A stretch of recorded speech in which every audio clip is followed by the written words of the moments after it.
Hello दोस्तों, कैसे आप सभी लोग। आज के इस वीडियो में हम लोग सीटेट हिंदी पेडागोजी के महत्वपूर्ण टैग वर्ड को पढ़ेंगे जो आपके सीटेट के एग्ज़ाम के दृष्टिकोण से बहुत ज़्यादा महत्वपूर्ण है। और यह वीडियो आपको सीटेट पास कराने वाली वीडियो साबित होगी जो पेपर 1 और पेपर 2 दोनों के लिए हैं।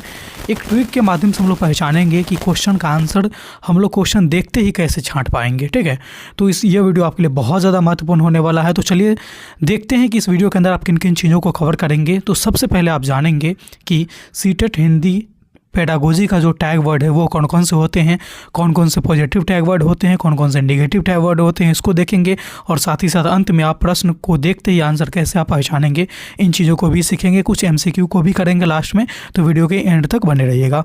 तो स्वागत है एक बार फिर से आप सभी का आपके अपने यूट्यूब चैनल आर स्टडी पे। चलिए इस यूट्यूब चैनल की इस वीडियो के माध्यम से हम सभी लोग सीटेट हिंदी पेडागोजी के टैग वर्ड को देखने का प्रयास करते हैं। सबसे पहले हम लोग देखते हैं कि मनोवैज्ञानिक के सिद्धांत से जो क्वेश्चन पूछे जाते हैं हम लोग के सीटेट में पेडागोजी सेक्शन में मनोवैज्ञानिक के सिद्धांत से क्वेश्चन पूछे जाते हैं। कुछ ऐसे चीज़ें दे दी जाती है और पूछा जाता है कि ये किन से संबंधित है, यानी इनसे संबंधित व्यक्ति कौन थे, इनसे संबंधित मनोवैज्ञानिक कौन थे। तो आपके हिंदी में सिर्फ एक ही नाम याद रखना है। मनोवैज्ञानिक की बात करेंगे तो हिंदी पेडागोजी में सिर्फ एक ही नाम याद रखना है, वो है नॉम चॉम्स्की। ठीक है, चॉम्स्की नाम आपको याद रखना है।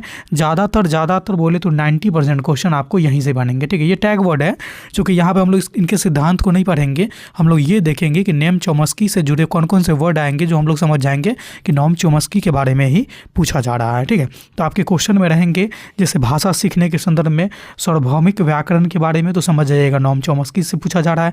रचनात्मक भाषा की चर्चा होगी क्वेश्चन के कोई किसी भी ऑप्शन में, तो वो ऑप्शन आप टिक करिएगा। या फिर जन्मजात क्षमता के बारे में रहेगा कोई भी ऑप्शन में, उसको आप टिक करिएगा।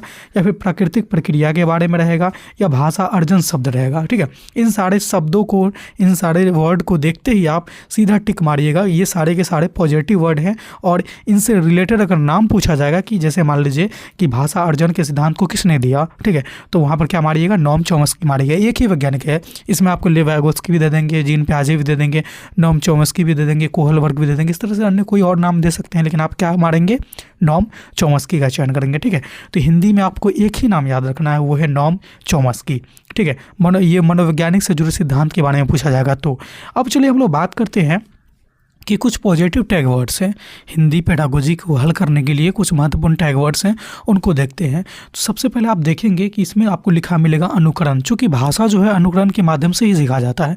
हिंदी क्या है, तो हिंदी एक भाषा है। ठीक है, हिंदी क्या है, भाषा है। तो हिंदी पेडागोजी में आपको भाषा सीखने के संदर्भ में ही सारी चीज़ें टैग वर्ड के रूप में मिलेंगे। ठीक है, तो अनुकरण के माध्यम से भाषा सीखते हैं। कैसे बच्चे को बोलते हैं बोलने के लिए पापा, तो बच्चे पीछे पीछे पापा, तुतला करके बोलता है, दादा, फिर दादा बोलता है। मतलब क्या करता है, ये बच्चे अनुकरण करता है। आप जो बोल रहे हैं उसी का वो क्या कर रहा है, रिपीट कर रहा है, पीछे से अनुकरण कर रहा है। तो ये सारे पॉजिटिव वर्ड है जिसमें से आपको अनुकरण मिल जाए, उचित मिल जाए। उचित कहने का मतलब है कि उचित अवसर देना, उचित प्रयोग करना, उचित ढंग से बताना, ये सारी चीज़ें। ठीक है, प्रभावी मतलब जिसमें उस पर प्रभाव पड़े, सक्रिय ढंग से वो वहाँ पे एक्टिव रहे।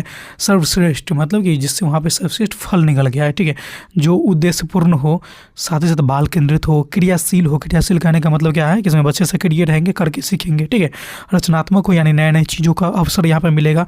संवादात्मक, संवाद का मतलब होता है बात विचार करना। संवाद का मतलब क्या होता है, बात विचार करना। और चूँकि यहाँ पे हिंदी पेडागोजी है तो हिंदी एक भाषा है और भाषा संवाद से उत्कृष्ट उसका रूप निकल गया था, स्वरूप निकल गया था। ठीक है, तो संवादात्मक ये सारे क्या हैं, पॉजिटिव टैग वर्ड। और भी बहुत सारे हैं, जैसे आप देखेंगे कि सार्थक, यानी कोई भी चीज़ का आप प्रयास करते हैं तो सार्थक।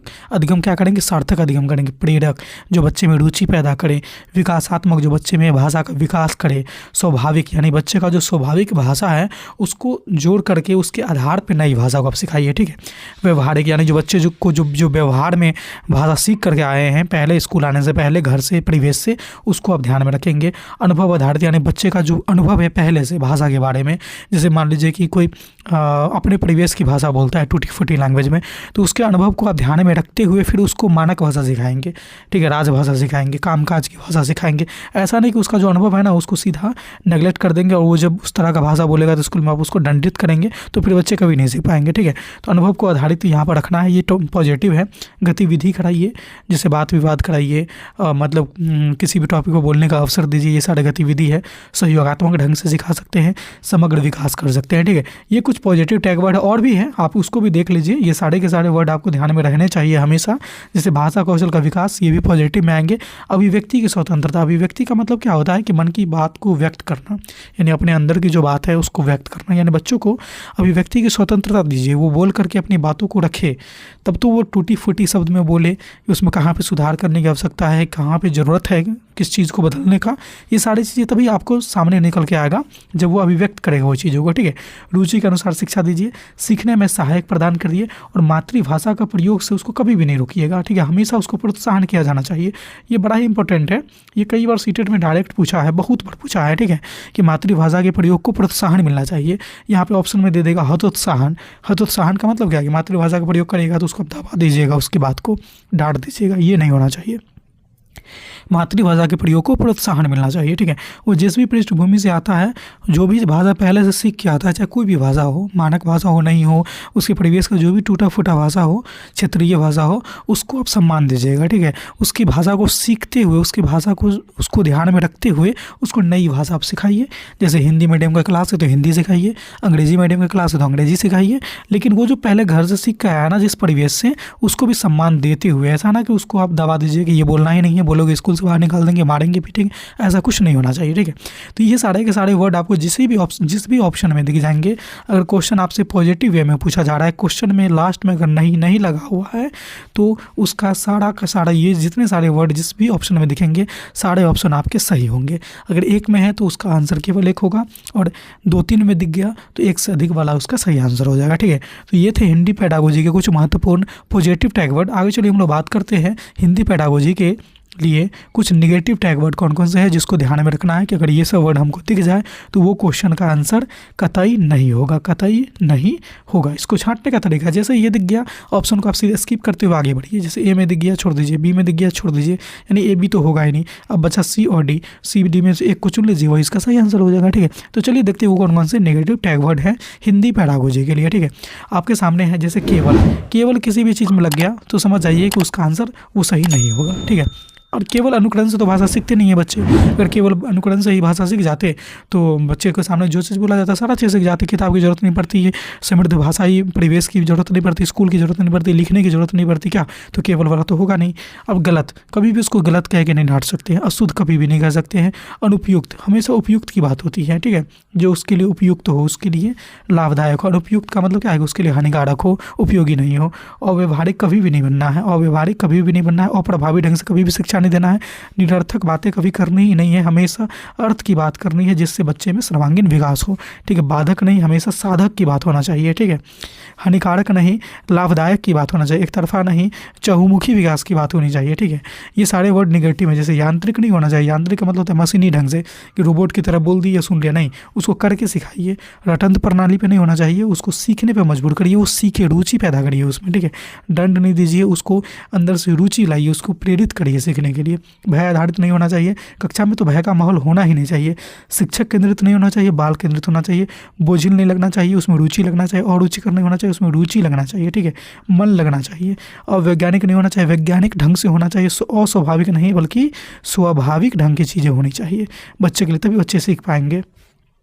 आगे का जो टैग वर्ड है कि विकास में बाधक नहीं, विकास में साधक होना चाहिए, जो विकास को और बढ़ाए, चहुमुखी विकास कर पाए, ठीक है। सीखने में रुकावट कभी भी नहीं लाए, सीखने को और सुगम बनाए, आसान बनाए, ठीक है। रुचि के विरुद्ध कभी नहीं होना चाहिए, रुचि को और ज़्यादा वो प्रेरित करे, रुचि को और जागृत करे, ठीक है।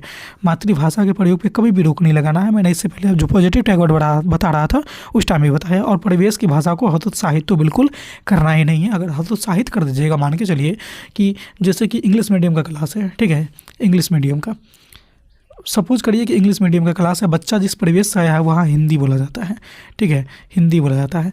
तो जब बच्चा को खाने का मन किया तो या पूछा गया कि आप क्या खा के आए हो, तो वो बोला घर से आम खा के आए हैं, ठीक है। और चूँकि हिंदी में जानता था वो, इंग्लिश मीडियम का क्लास है, तो आप जानबे नहीं करिएगा कि वो बच्चा क्या बोल रहा है। वो जैसे ही आम बोलेगा उसको मार बैठिएगा, ठीक है, डांट दीजिएगा तो दोबारा बोलेगा नहीं। जब आप जानिएगा ही नहीं कि आम बोला है तो फिर उसको कैसे बताइएगा कि आम को आम नहीं बोलना है, आम को मैंगो बोलना है। ठीक है, तो आम से मैंगो तक लाने के लिए आप क्या देखा कि बच्चे के जो परिवेश की भाषा है उसको पहले आपने ध्यान में रखा, फिर उसके आधार पर उसकी नई भाषा आपने सिखाया। ठीक है, तो आप अगर आप उसके परिवेश की भाषा को ध्यान में रखते ही नहीं तो क्या आप जान पाते कि उसके मन में क्या चल रहा है? कभी नहीं जान पाते।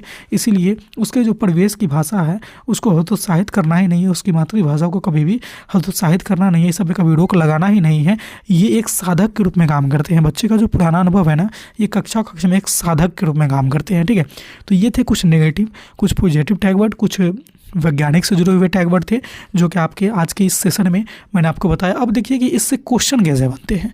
आपको इन टैग वर्ड को देखते हुए आप क्वेश्चन को कैसे छाटेंगे, क्वेश्चन छाटने का ट्रिक भी देख लीजिए। ठीक है, और साथ ही साथ अगर ये वीडियो पसंद आ रही हो ना तो आप बेल वाले आइकन को और सब्सक्राइबर बटन दोनों को दबा लीजिए, क्योंकि आपको मिस ना हो। और बाद में अगर आप भूल जाते हैं तो फिर इस तरह का जो रोचक वीडियो आएगी ना आप देख नहीं पाएंगे, मिस कर जाएंगे, और आपके आने वाले जो सीटेट के एग्ज़ाम है उसमें बहुत ज़्यादा कठिनाई हो सकती है। और ये चीज़ें आप देखते रहेंगे, रेगुलर वीडियो जो भी मेरे आपके सामने आएगा उसको देखते रहेगा तो आपका ईजिली 120 प्लस स्कोर जाएगा ईजिली। ठीक है, थोड़ा सा और मेहनत करिएगा और ज़्यादा अंक जाएंगे। ठीक है, बहुत बच्चों ने किया है, आप भी कर सकते हैं आराम से। ठीक है, चलिए तो पहला क्वेश्चन है, देखिए कैसे पूछा जाता है कि हिंदी भाषा शिक्षण में कौन सा दृष्टिकोण बाल केंद्रित माना जाता है। अब देखिए, मान लीजिए इसका आंसर आपके सामने आता ही नहीं है। ठीक है, तो टैग वर्ड केवल आपने पढ़ के गया है रटन, आप कहेंगे कि ये तो गलत बात है, दंड तो देना है नहीं। ठीक है, शिक्षा केंद्रित नहीं होता है क्योंकि बाल केंद्रित होता है, तो ये तीनों तो गलत ही टैग वर्ड है। तो बच कौन गया? ये आपको नहीं भी आता है फिर भी आप इसी को टिक मारेंगे। तो यही होता है पहचानने का तरीका। ऐसे ही आप चीज़ों को सीखते हैं, यानी गतिविधि आधारित विधि जो भी है ये जो है ना दृष्टिकोण बाल केंद्रित माना जाता है। चूँकि 3 नेगेटिव आपको मिल गया तो आप जो एक बचा वो पॉजिटिव होना ही होना है। ठीक है, तो इसका आंसर क्या हो जाएगा? ऑप्शन नंबर सी चला जाएगा। दूसरे क्वेश्चन की तरफ देखते हैं, कैसे सीखेंगे हम लोग कि भाषा कक्षा में छात्रों को अभिव्यक्ति बढ़ाने के लिए कौन सा विधि उपयुक्त है। अभिव्यक्ति कहने का मतलब कि वो जो अपने मन की बात हो उसको व्यक्त करने में हिचकिचाए नहीं, वो ज़्यादा से ज़्यादा व्यक्त कर पाए। ठीक है, एक तरफा बयान देना ही नहीं, एक तरफा चीज़ें नहीं, भय को आप साइड रखेंगे, यांत्रिक नहीं रखना है। यांत्रिक की जगह पर आपने देखा है हस्तपरक होना चाहिए। ठीक है, तो ये 3 के 3 तो आप तो नेगेटिव आ गए, तो एक ही बचा ना संवेदात्मक विधि। और वैसे भी आपको संवेदात्मक विधि मैंने आपको पॉजिटिव में पढ़ाया है, तो पॉजिटिव एक ही वर्ड है, तो ये इसका आंसर होगा। ठीक है, चूँकि क्वेश्चन में नहीं लगा हुआ है। ठीक है, क्वेश्चन में नहीं लगा हुआ है तो इसका सही आंसर यही होगा। तो इस तरह से पाएंगे कि क्वेश्चन नंबर 2 का सही आंसर क्या चला जाएगा। तो क्वेश्चन नंबर 2 का सही आंसर जो है ना आपके सामने सी वाले ऑप्शन चले जाएंगे। ठीक है, तीसरा क्वेश्चन एक और देख लीजिए इसी ढंग से कि कैसे पूछे जाते हैं। तो तीसरा क्वेश्चन आप देखेंगे, इसमें क्या है लिखा हुआ कि सीटेट के अनुसार प्रभावी भाषा शिक्षण की विशेषता क्या होती है। एक है रटंत पर आधारित होना चाहिए, रटंत बिल्कुल गलत हो गया, दंड देना नहीं है, बोझिल देना नहीं है, रुचि के अनुसार शिक्षा, एक ही यहाँ पर वर्ड आपके सामने निकल के आ रहा है। तो देख रहे हैं ना कि कितना ईजी है, कितना आसान हो जाएगा। अगर आप मान लीजिए इन टॉपिक के बारे में नहीं भी पढ़े होंगे, अगर आप टैग वर्ड पढ़ के जाते हैं, ये सारी टैग वर्ड को आप ध्यान में रखते हैं तो आप आराम से आंसर को चयन कर लीजिएगा और आंसर आपका 100% एक्यूरेसी है कि वो सही होगा। 100%। ठीक है, 10%, 50%, 60% नहीं, 100 के 100% एक्यूरेसी के साथ वहाँ पर सही आंसर मार के आइएगा आप। ठीक है, तो इस तरह से आप इसका सही आंसर लगा पाएंगे। तो इस तरह से आपको मैंने आज हिंदी पेडागोजी के बारे में जो टैग वर्ड है महत्वपूर्ण उसको बताया। अगले वीडियो में मैं आपको जस्ट लेकर के आ रहा हूँ मैथ पेडागोजी के टैग वर्ड के बारे में। ठीक है, इससे आपके मैथ का जो पेडागोजी है ना, पेपर 1 और पेपर 2 दोनों के लिए एक भी क्वेश्चन यहाँ से छूटेंगे नहीं अगर आप ये टैग वर्ड को पढ़ के जाते हैं तो। ठीक है, बहुत ज़्यादा महत्वपूर्ण है, कम समय बचा है सीटेट की तैयारी के लिए और इसमें आप अच्छे ढंग से चीज़ों को पढ़िए और उम्मीद करिए कि आपको, और उम्मीद क्या मतलब गारंटी है कि ये सारी चीज़ें करके जाइएगा तो आपको 30 में 30 आराम से आएंगे। ठीक है, और अच्छा स्कोर आप कर पाएंगे। ठीक है, तो अगले वीडियो का इंतजार करिए, बहुत जल्द आपके सामने मिलेगा। इसके लिंक, इस वीडियो का लिंक मैं इसके डिस्क्रिप्शन में भी डाल दे रहा हूँ। ठीक है, उसको आप देख लीजिएगा। ये मैथ पेडागोजी का टैग वर्ड, और CDP का नहीं देखा है तो उसको आपने यहाँ पर आई बटन जो है ना इस पर क्लिक करके वो भी देख लीजिएगा। ठीक है, तो ये वीडियो कैसी लगी, कितना समझ में आई, कैसी लगी, कितना आपके लिए उपयोगी है, आप हमें कमेंट के माध्यम से जरूर बताइएगा। और अगर आप हमारे चैनल पर पहली बार आए हैं, पहली बार इस वीडियो को देख रहे हैं तो चैनल को सब्सक्राइब कर लीजिए और बेल वाले आइकन को इसलिए प्रेस कर लीजिएगा क्योंकि इस तरह के रोचक, महत्वपूर्ण और उपयोगी वीडियो में जब कभी भी अपलोड करूं तो उसका नोटिफिकेशन आप तक सबसे पहले पहुंच जाए। तो इस वीडियो में बस इतना ही था, फिर मिलते हैं अगले वीडियो में नए टॉपिक के साथ। तब तक के लिए देखते रहिए हमारे चैनल RK स्टडी को। धन्यवाद।